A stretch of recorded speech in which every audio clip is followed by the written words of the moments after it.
I canceled $3,597 in just tech tool expenses in my business by making these few changes. So 3 of the biggest ones that I needed to pay for because I needed these things to run my business was first, Thinkific. So with my digital products and online courses and even my client portals, I was hosting all of this in Thinkific. My rate at that point was the $99 a month plus student usage fees. So that was ending up being like $200 a month for me. And there was Zoom, which I needed something like this because I was doing a lot of webinars and I was doing multi-person meetings. So I needed to pay for the pro account or whatever it is that Zoom calls it. So that ended up being the $16.99 a month converted into Canadian. The next one was Dubsado, which I used to be a die-hard Dubsado fan. It saved me so much time in my business, but then it was starting to cost me, I think it was like 400 USD a year, 450 a year.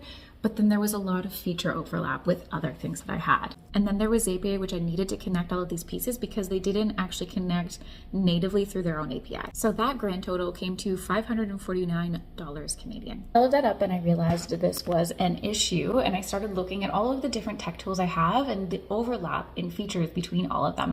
So after canceling those, now these are the main platforms that I am using. First, there is Thrivecart for my checkout and Learn for the client dashboard and all of my digital product hosting.